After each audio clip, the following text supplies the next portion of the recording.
오늘도 외국인과 기관의 순매수 종목군들 살펴보겠습니다.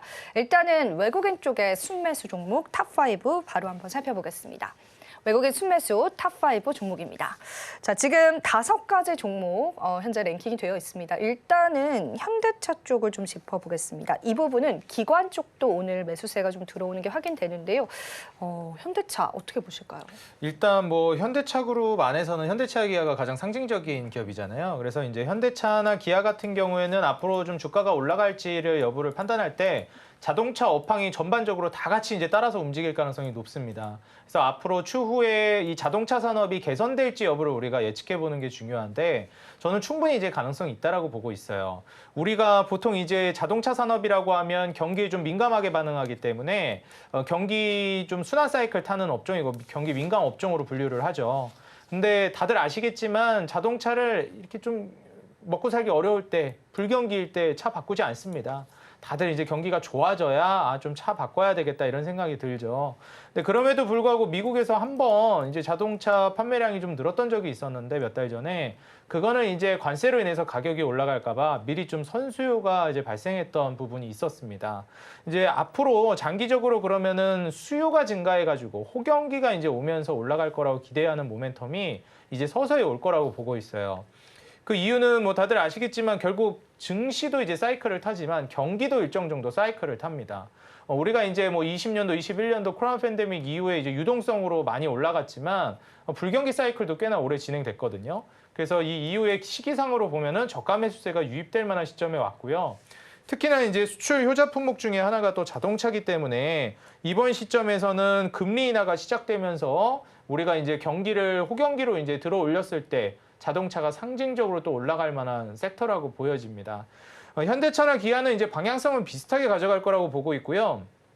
제가 앞서서도 조방원이 지금 주도 섹터이다라고 말씀을 드렸지만 그 다음으로 이제 주도 섹터가 어디가 될 것인지를 보려면 뭐 외국인 기관, 이 주요 메이저 수급들을 보는 게 중요한데 최근에 이제 바닥권에서부터 이 그 순매수세 상위권에 현대차와 기아가 올라오기 시작했습니다. 그렇기 때문에 기존에 원래 이제 주가가 잘 가고 있었는데 외인 기관이 매수하는 종목도 좋지만 기존에는 외인 기관이 별로 담고 있지 않았는데 새롭게 이제 강력하게 담기 시작하는 종목이나 섹터가 생겼네? 그럼 그쪽으로 이제 돈이 서서히 이동할 가능성이 높다라고 보셔야 돼요. 그래서 자동차 종목들이 뭐 불경기에 매수해서 호경기에 매도하면 좋다라는 거 다 알지만 그 타이밍을 잡는 게 어렵거든요. 근데 이런 수급이 들어오는 요즘 시점을 보신다라고 하면 저는 지금부터는 자동차 종목들 장기적으로 보시면서 매집해 나가도 좋을 만한 타이밍이라고 보여집니다. 네, 이 자동차 섹터에 관해서는 저희가 여러 번 언급을 드렸었죠. 이게 전문가님들마다의 의견은 좀 상이했었지만은 가장 중요한 포인트는 자동차 관련주들의 바닥 구간에 관한 겁니다. 이창대 대표님께서는 지금이 좀 그래도 어느 정도 바닥을 다져가고 또 반등이 나와주는 구간이다라고 언급해 주셨기 때문에 투자하실 때 여러분들 참고해 보시면 좋겠습니다. 자, 그럼 다음 종목도 한번 가겠습니다. 현대 로템 쪽도 외국인 순매수 최근 들어서 좀 들어오고 있는데요. 사실 최근에 어제 그랬잖아요. 방산주들이 좀 낙폭이 컸었잖아요. 네. 근데 외국인은 현대로템 담는 이유가 어떤 걸까요? 뭐 아무래도 이제 현대로템 같은 경우에 방산 모멘텀도 있기는 한데 뭐 철도라든지 그다음에 인프라 쪽도 모멘텀이 어느 정도 있거든요. 그래서 사실 복합적으로 다른 방산주 대비해서 방어력이 좋았던 게 아닌가 저는 이렇게도 좀 보고 있고요. 사실 근데 이제 중동 전쟁 이후에 또 K2 전차 계약 협상이 좀 빨라질 걸로 기대가 되고 있습니다. 이번에 뭐 전쟁은 어느 정도 억눌러 주기는 했지만 결국 이런 지정학적 리스크를 통해서 자체적으로 이제 국방을 강화해야 된다라는 니즈가 생길 거라고 보고 있고요.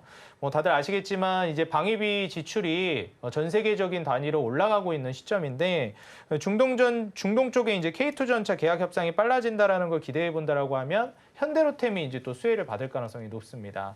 더불어서 이제 그 철도라든지 국내 안에서의 이제 인프라 관련된 사업도 전쟁이 마무리가 되게 되면은 속도가 좀 빨라질 수 있어요. 미국 같은 경우에도 마찬가지지만 전 세계적으로 경기를 이제 불경기에서 호경기로 돌려놓기 위한 경기 부양책으로 뭐 중앙은행의 이제 연준이나 우리나라 한국은행 같은 경우에 뭐 유동성을 확보하는 금리 인하를 하지만 정부 차원에서는 인프라 정책이 핵심이거든요.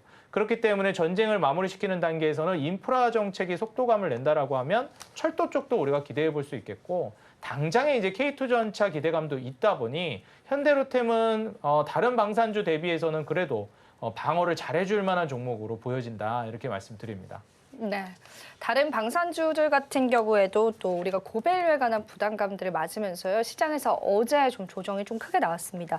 하지만 현대로템은 다른 뷰로서 우리가 바라볼 만한 종목인 것 같습니다. 자, 그럼 외국인 순매수 탑5 중에서 현대건설 쪽도 좀 짚어보면 좋겠습니다.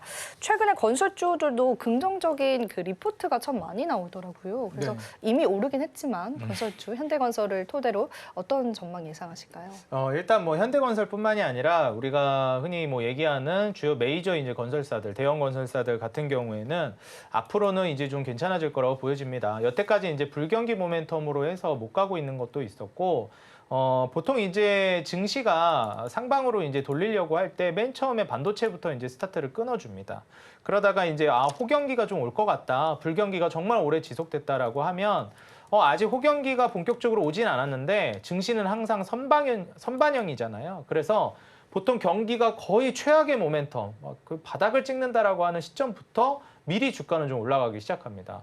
그래서 보통 이제 불경기에 잠식되어서 이제 투자를 하고 있는 상황에 있는 그런 사람들이 경기 민감주들 올라가는 거 보면서 뭐 자동차나 건설 쪽 올라가는 거 보면서 아니 이렇게 경기가 안 좋은데 이런 종목들이 어떻게 올라갈 수가 있지? 이렇게 좀 체감하고 괴리감을 많이 느끼세요. 어떻게 요즘 같은 불경기에 경기 좋아야 올라가는 자동차랑 건설주가 가냐. 근데 선반영이 항상 된다라는 거. 돈은 우리가 생각했던 것보다 조금 더 빨리 움직인다라는 걸 인식하는 게 중요하겠고요. 불경기가 오히려 이렇게 극에 달해가는 시점에서 주가가 올라가기 시작한다라는 것은 저가 매수세가 유입되는 거니까 이런 타이밍에 저는 같이 접근하는 게 좋다라고 봐요. 그래서 사실 큰 카테고리로 놓고 보면 자동차와 건설주가 비슷한 시기에 바닥 찍고 반등이 나온다는 것은 저는 우연이라고 보지는 않습니다. 이제 저가 매수세가 경기 민감 업종으로 들어오기 시작한다라는 거를 저는 판단할 수 있을 것 같아요. 그리고 또 한 가지 생각해 봐야 될 게 우리가 건설주가 요즘 건설로만 볼 것이 아니라 이 원전 건설 모멘텀이 상당합니다. 그렇기 때문에 지금 현대건설뿐만 아니라 DLNC 같은 경우에도 원전 건설 모멘텀으로 상당히 좀 주목을 받고 있는 기업이기 때문에 오늘 현대건설뿐만 아니라 DLNC 같은 경우에도 주가가 정말 강력하게 이제 올라가주는 모습을 보여줬어요. 앞으로도 이제 원전 모멘텀이 지금 순환매 랠리가 돌고 있는 시점이라 원래 뭐 두산에너빌리티나 뭐 에너지 관련해서 GNC 에너지, BHI가 주축이었다면 그 후발주자로서 뭐 후방 산업에 해당되는 뭐 한전 KPS나 한전 기술 이런 종목들도 많이 올라가고 있고요. 그 밑에 단에 이제 중소형 종목들도 따라서 올라가죠. 그 다음에는 이제 이런 원전 건설 모멘텀으로 해당되는 DLNC나 현대건설까지도 확대가 되고 있는 시점이라 저는 건설 회복 수요에다가 그 다음에 원전 건설 모멘텀까지 본다라고 하면 DLNC와 그 현대건설의 상승은 지속적으로 이어질 가능성이 높아 보인다 이렇게 말씀드립니다. 예. 좋습니다. 그렇게 해서 저희가 또 시장에서 외국인의 시선 같이 한번 살펴봤습니다.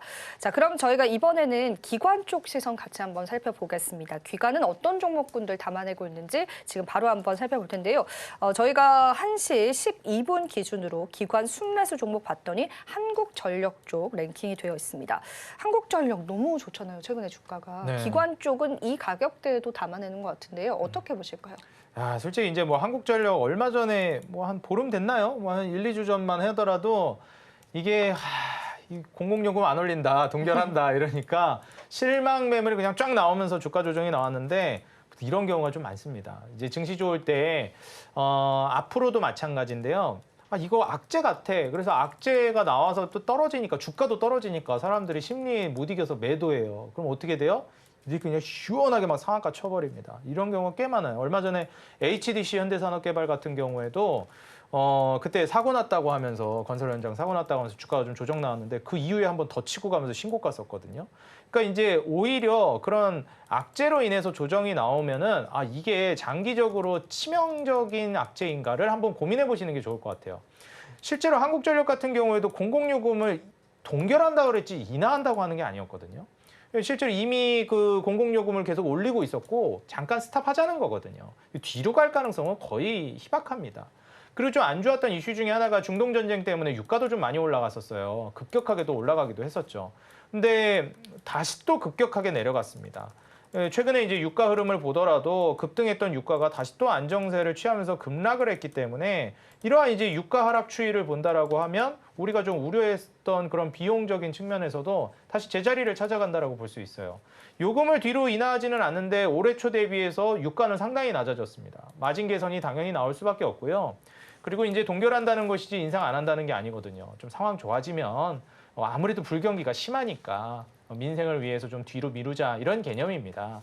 그래서 결국에 인상이 되기는 할 것이다. 그리고 무엇보다도 지금 현재 그 기준금 동결이 되면서 공공요금 인상이 이제 동결이 되면서 우려했던 부분이 그러면은 여기에서 배당 성향이 좀 늘어나고 거기에 따른 기대감을 좀 가지고 있었는데 그 실망이 좀 있었던 거거든요. 그리고 이제 한전도 그렇고 공기업들의 좀 치명타가 뭐였냐면 그동안 적자가 굉장히 심했습니다. 공공요금 올려야 되는데 안 올리니까 적자가 계속 심해졌죠. 그러다 보니까 부채는 쌓여가고 부채에서 나오는 이자만 하더라도 상당했어요.